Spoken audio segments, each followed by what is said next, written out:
কোরবানি, আত্মার কান্না, প্রেমে পুড়ে যাওয়া।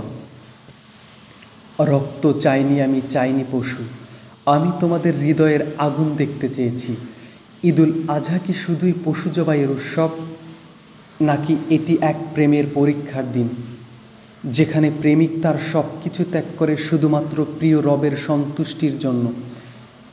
হজরত ইব্রাহিম আলাইসাল্লাম যখন ছুরি হাতে নিলেন, তখন তিনি কোরবানি করেছিলেন শুধু সন্তান নয়, নিজের ইচ্ছা, নিজের ভালোবাসা, এমনকি নিজের পিতৃত্ব, সব কিছু। সুফিরা বলেন, কোরবানির আসল রূপ এই: তুমি যা সবচেয়ে বেশি ভালোবাসো তাকে আল্লাহর পথে কোরবানি করতে পারো কিনা, এটাই তোমার প্রেমের মাপকাঠি। কোরবানির দিন তুমি কাকে জবাই করলে? একটা পশু নাকি নিজের অহংকার?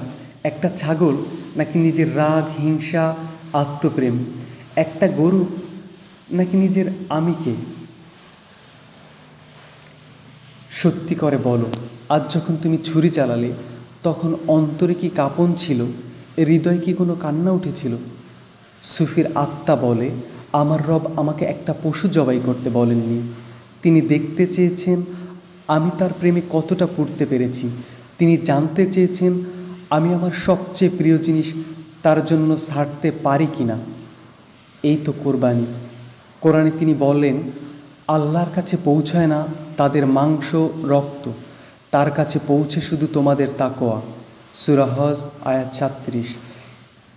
এই ঈদে কি তুমি কোরবান করেছ নিজের ভেতরের পশুটাকে, নিজের অহংকার, শত্রুতা, ক্ষোভকে, নিজের মন্দকে? তুমি যদি কেবল মাংস কেটেছ কিন্তু আত্মাকে না কেটেছ, তবে তুমি ঈদের গভীরতা বুঝোনি। এবার আসুন সত্যিকারের ঈদ করি। কোরবানি দেই ভেতরের নফসকে, ক্ষমা করি, ভালোবাসি, ত্যাগ করি। বুকের ভেতর থেকে বলি, হে প্রভু, আমি এসেছি। আমি আজ নিজেকেই তোমার নামে কোরবানি দিলাম।